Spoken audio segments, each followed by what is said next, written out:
What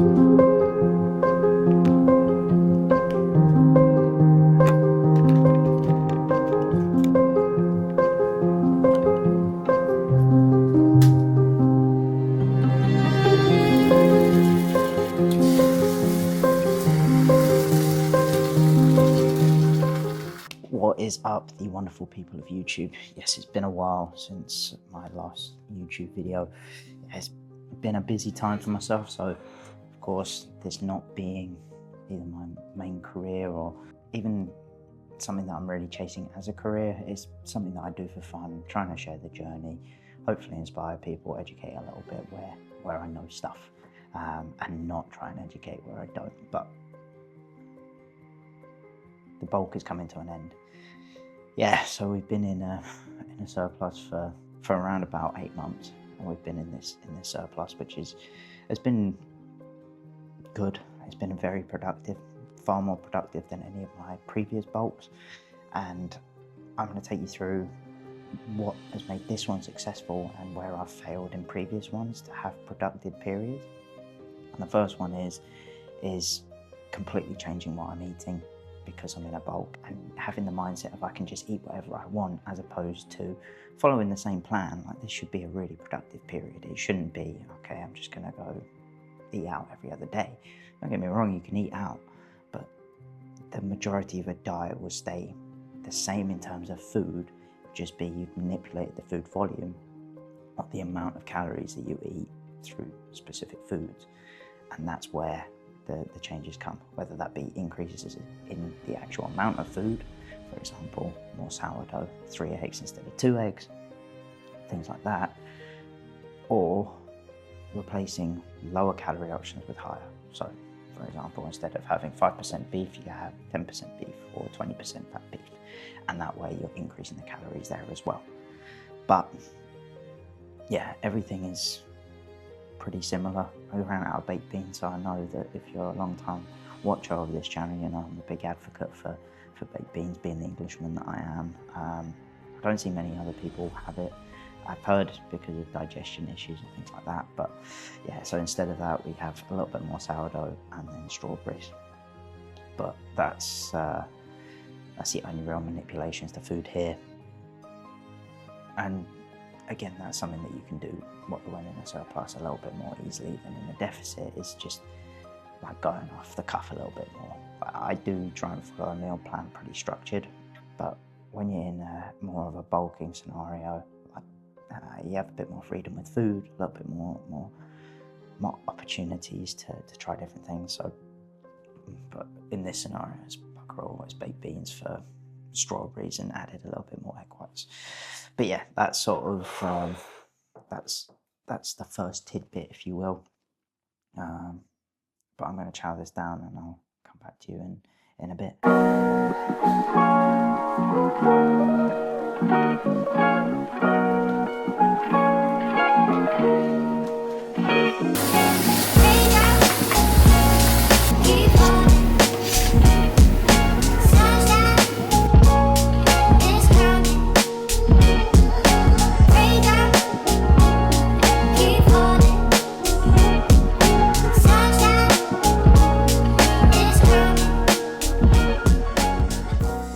Yes, people, we are on to meal number 2, which is, of course, the coveted pre-workout meal. Well, it's 160 grams of 5% beef, 350 grams of cooked sushi rice, 30 grams of avocado, and about 60 grams of cucumber.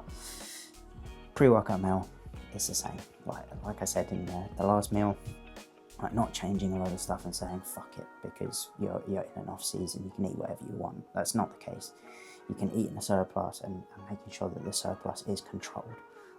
Where I've gone wrong in the past, there's 2 big flaws that I've made. One, getting into way too big a surplus way too quickly. So you go from eating nothing to then almost binge eating, to be honest, to the point where you just try to scoff down food and you don't really care what it is, and you end up doing some disgusting stuff. And then the flip side of that is making it way too long. Like eating in a relatively big surplus for a long period of time, eventually your body's gonna not respond too well and start just putting on fat, to be honest. Especially if like the surplus keeps getting bigger and bigger and bigger. Like your body will, as you either put on weight or lose weight, your body's adapting to the calories that you're giving it, and therefore you have to adjust calories further in order to be in more of a deficit or a surplus in this case. So I'm now at the point where my body weight is stabilizing pretty well. I've sat around 82 for probably 5 weeks now, I would have said, like mid to early 82s. There's been a good bit of fluctuation, but that's because I've been traveling around doing lots of stuff. That's going to have an influence on body weight. But it's when you go into these continually adding more food for a prolonged period of time. Last time I ended up bulking for pretty much a year, but the last 3 months were really unproductive just because I was force feeding food and my body wasn't responding very well to it. Eventually it was just like, yeah, I'm not developing more tissue, and that's where you need to pull back a bit. Just the same as when you're in a deficit, your body's going to get used to it, both from the amount of calories that you're eating, but then also it's going to get tired of being in a deficit, just the same as it gets tired of being in a surplus. So making sure that your timings are good. And one of the biggest things that I made in my first bulk was that this was a massive mistake, was just eating whatever, really eating whatever. We used to train, so me and Ethan, we used to go to the gym, train, come back, grab a McDonald's on the way back, then we would get home, make a protein shake made out of vanilla ice cream, oats, banana, and then probably 2 scoops of whey as well. Shovel that down, and you're looking at probably 2,000 calories there. And that's because we were following the wrong people when it came to social media. You follow people like David Lade, who maybe he's a bit of a freak in terms of he can just eat so many calories and not gain weight naturally. I don't know. This isn't what that video is about, but in this circumstance, we were following someone and the advice that just didn't work for us. Just ended up getting fat. So that being said, I also started from on the heavier side. When I started lifting, I was already a little bit podgy, and then just ended up getting bigger and bigger, and I was just going full bear mode. Whereas now it's a lot more reserved in that way, and being sensible about the foods that I'm eating, rather than just going, this has calories in it, I'm going to eat it. And I think that just comes from understanding nutrition, and that takes time. And people, as always, want to rush the process and not learn the lessons and then go from there. But yeah, this digests really well. It's a good amount of food. I'm not sure how many calories is in it. I'll put it on the screen now.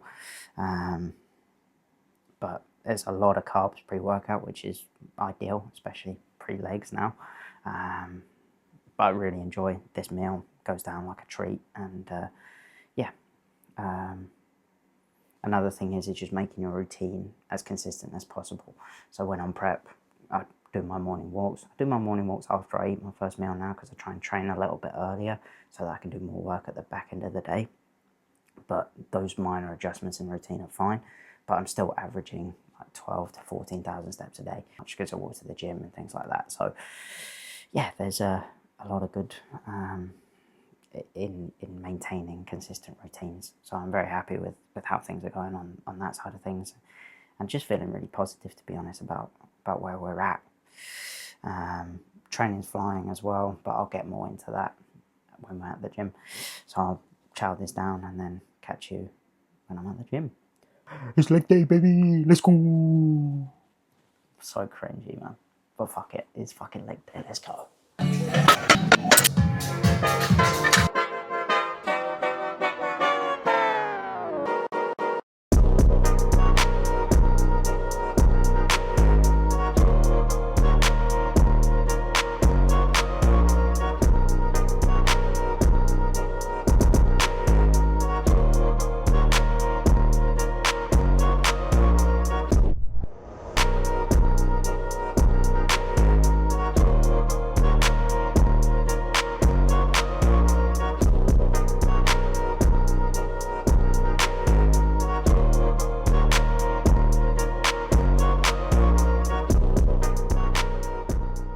Next on the many mistakes that people make when going from a deficit to a surplus is when it comes to training. So primarily people manipulate things way too much. like they change volume and exercises splits way too quickly. You think there's a change here, I need to then change how I train. It's just not true. You can include a few more exercises that you enjoyed doing in due course. Like for myself, coming out of prep, it probably took like 2 months for me to finally start being able to dumbbell press again. And it's just about being patient with that. So when you come out, like, don't just change everything that you do. And equally, like, one thing that has to stay stable throughout both periods is your training intensity.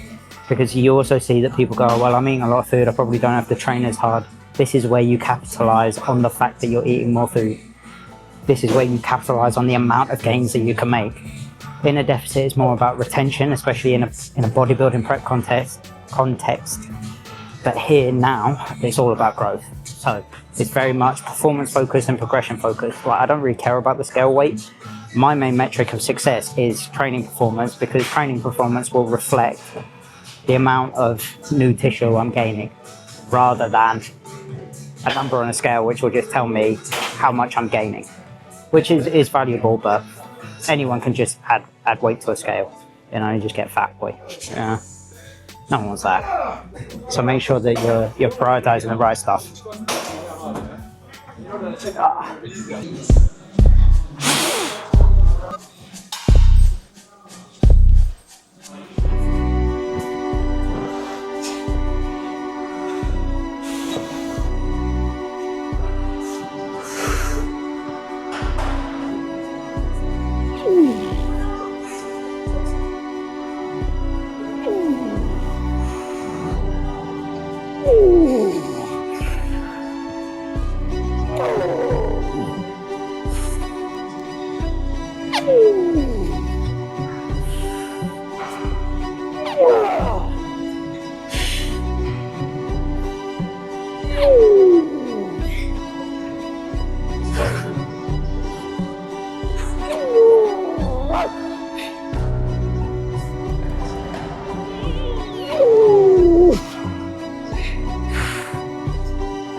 That was fucking amazing, genuinely. So this is where the value of two things. First, the mindset thing that I was talking about before, like, fuck, I wanted that, and I think you can see I wanted that. And the second is the value of filming. So I filmed from a different angle 2 weeks ago, and I could see that my feet were moving around. I could see that my feet were moving around from like behind. So I was then able to come in and really focus on not having that happen again. And it resulted in a much better set. I fucking enjoyed that. 4.5 now. Also, something with that set especially was belief is such a big thing. Like, success is a combination of optimism and naivety. Like, don't go in with expectations, just go in and do, just feel, just be in it. And you'll get 10 times more out of it than thinking about doing it while you're doing it and over-analysing as you go. Like, my whole warm-ups were just focused on, okay, I'm gonna nail my foot position from the feedback I had from that video. And then from there, I'm just gonna shut up, put something loud and obnoxious in my ears and just go. Just believe that I'm gonna do it. Like, I had 8 reps in my head, and I would have been happy with that, to be fair. So I got 5 plates and a 5. But I did not believe that day. Like, I was like, oh, I don't feel that good, I'm feeling a little bit awkward, all this, that and the other. This week, just say, fuck that, we're gonna go. And hey, it was great success. See if we can have equal success on this now. How bad do you want it?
Just fucking go, bro.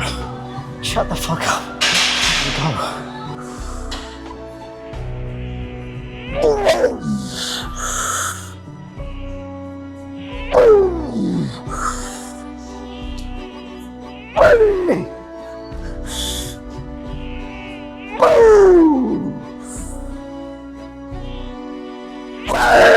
Yes!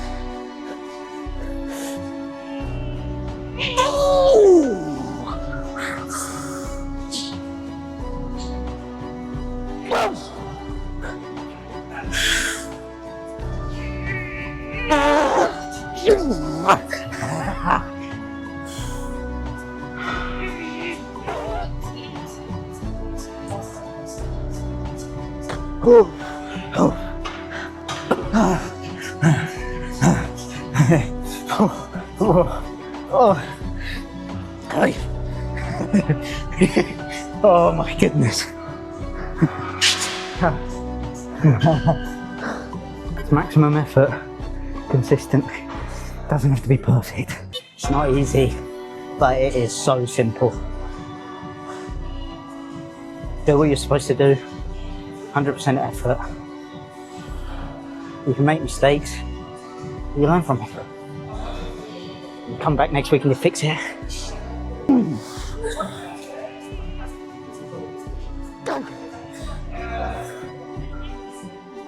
Hey!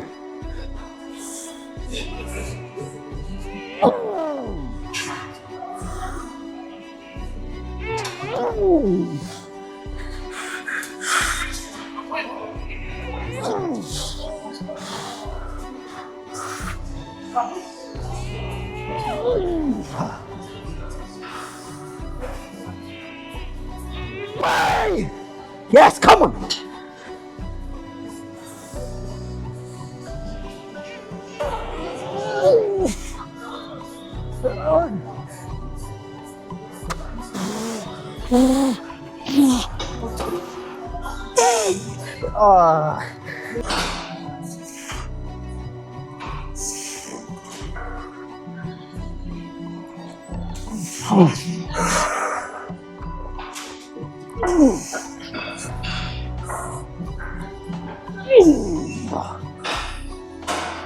Hey!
So this is my lazy off-season post-workout.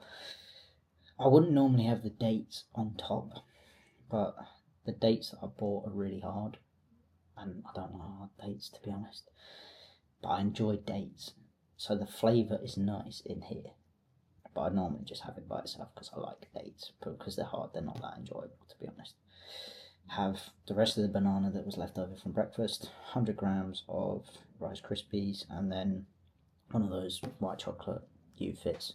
They taste really nice, to be honest, but it's just the convenience of it. I ran out of whey as well, and I'm a bit too lazy to get more. That's my honest. I'll be honest, you know. But I'll make another supplement order. I was just waiting until I ran out of things like creatine and other stuff, so that I just didn't have like a massive amount of crap. This is good. This is good though. I'm excited for this. That was a really bloody good session. Yeah, I think mindset was just go, enjoy it, make the most out of it, just fucking train hard. And hey, that's what I did. Like, no complaints there. Everything felt amazing. I have a pounding headache. Like, that was the closest I've been to throwing up during a workout in a while. My leg sessions have been good, but not that good. Like, that just felt awesome. Both sets of hack squat were phenomenal. Yeah, it felt really good. Just felt in control, which is sometimes it isn't the case, to be honest. But we're definitely in the groove of training and just enjoying everything, to be fair.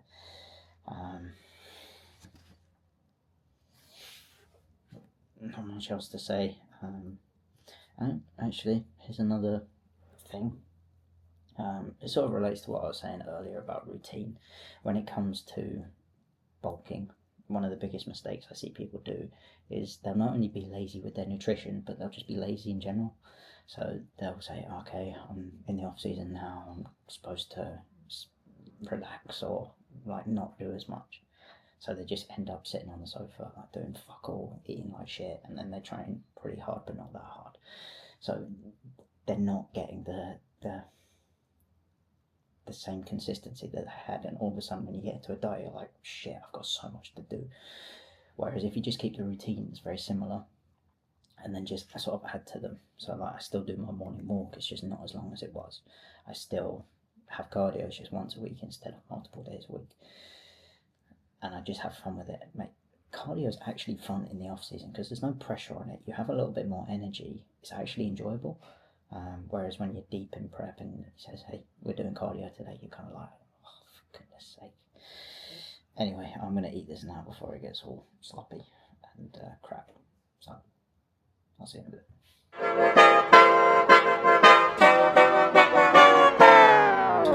So we have made it to the penultimate meal of the day, which is my ultimate lazy meal, to be honest.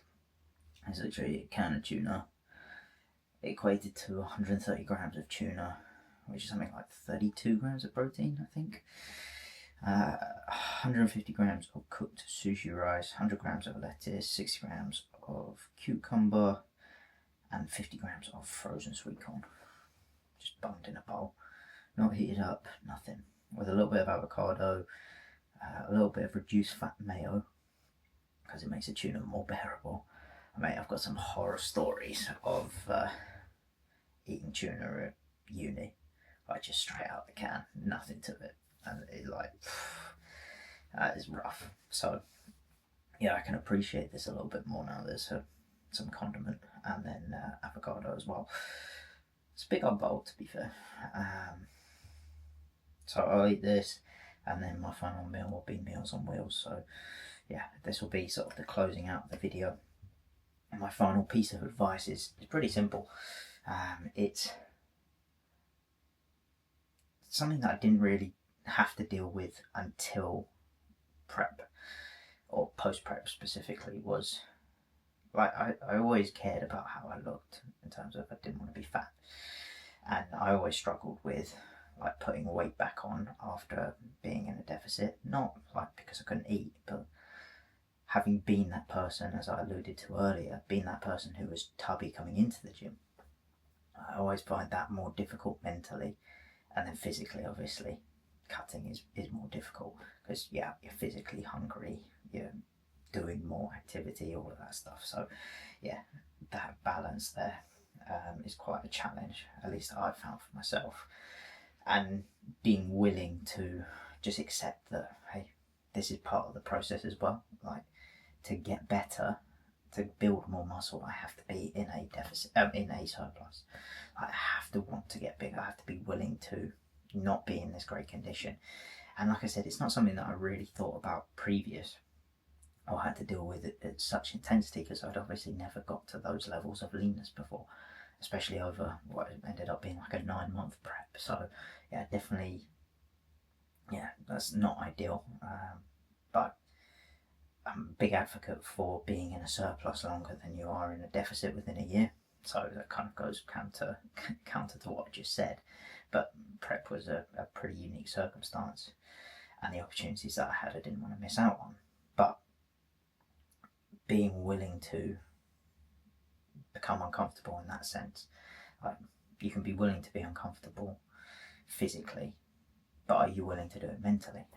And I think that's something that you have to weigh up, and that will determine how you set up a bulk or how you set up a gaining phase. Like, don't get me wrong, I've put on a good amount of fat since the end of prep, which I needed to get back to good hormonal levels. And that rebound period, that early period where you get into a surplus, is really important in terms of getting back to hormonal health, and then also just being in a good position to gain. So that initial period is really good, and you really notice the energy difference. Like, all of a sudden you've got a little bit more food. Don't get me wrong, you're still hungry. I'm even hungry now. I'm eating just over 3,500 calories, and I still get hungry. Like, I'm hungry to eat this meal. I'm hungry when I wake up in the morning. I'm not hungry when I go to bed, because my oats meal, Meals on Wheels, is pretty satiating. But there's all these balances. So I think mentally, just being prepared to be uncomfortable is an important thing, and something that doesn't work for everyone. I know, speaking to clients of my own, like, when they get into a surplus, they're kind of like, well, I'm kind of scared. I don't really want to be tubby. I don't want to get into that position. But you can manage it well enough, and you can be in a small surplus for a really long time. And I think bodybuilding, it always comes back to the extremes of bulking, cutting, bulking as heavy as you can get, and then cutting as lean as you can get. Whereas for the average person, is bulking a necessary thing? Absolutely not. Is eating in a little surplus going to be enough? Absolutely. You get into really good condition, not stage condition, but you look good, then you get into a surplus. You can stay in that surplus for probably a year before your body stops being responsive. But you just have to manage that as sort of closely, and not go into those extremes, either way you're eating really little or eating a lot. So that would be something to be aware of.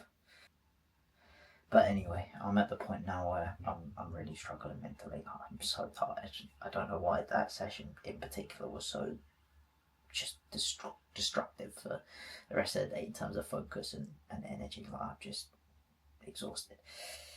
But I'm gonna enjoy this. But that's the end of the video. Hopefully this was informative. Like, someone learned something about bulking, or eating in a surplus, or a gaining phase, and how to make it actually productive, and not just sort of like take it as a rest. This can be a really productive period, and it should be the most productive in terms of actually making progress. Whereas I always think about a surplus is where you actually build what you're going to show when you get into a deficit, and that's just revealing what you've built over the past however many months. So really just accepting that, and embracing it, becoming more of a performance athlete rather than an aesthetic athlete, and treating it as such. Like, getting excited about going to the gym, getting excited about the progress that you can make. I mean, even if you take my hack squat from just at the end of prep, no, it was just after prep, when coming out of it. Well, I was at 3.5 plates for, like I said, 12, I want to say. I mean, today hitting 5 plates and 2.5s for a good set of 11. Very happy with. And then just in terms of connection was unreal. Like really, really good. And then even going back a few weeks ago when I was training with Josh, one of the last videos I posted, I mean, that was 5.25 plates with a 2.5 for however many reps it was. I can't even remember now, that's so long ago. But just making the most out of this block of training, and making the most out of every phase is a positive thing. And every phase can be productive. It's just about knowing when and how to make it as productive as possible. So, do you need to bulk? Not really. If you're an average Joe, if you want to go as far as you can within a bodybuilding context, yeah, do it. Like, it's kind of a necessary thing. And I'm not saying that you have to get as lean as or get as sort of chubby as I've got. Not that I'm fat, but I've got thicker. And then, but also you have to be realistic. Like you see a lot of these guys that go, oh, I'm bulking, and they just hold their leanness. Like most people in the natural realm of things, you're gonna get fatter. Like you have to, hormonally you have to. Especially if you've been in a deficit for a long time and got to those levels of conditioning. Like I said, if you're just getting to a point where you've got visible abs and you look good, hey, no need to balloon up. Just slowly come out of the deficit into a minimal surplus and enjoy it. Like you'll still look good, still feel good, still make progress in the gym. But if you're watching certain bodybuilders on the enhanced side of things, like, quite often they stay very lean and continue to make progress. But if you're on the natural side of things, it's not going to be the same. It isn't.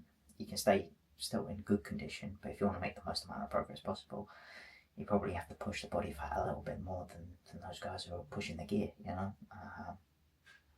That's just my perspective. Other people may disagree. As with all things on this channel, it's kind of just my perspective, what I view, how I think about things, and yeah, trying to make the most out of every period of life. Yeah, I mean, I've been holding this now for 10 minutes. I should probably just go and eat it. So that's what I'm going to do.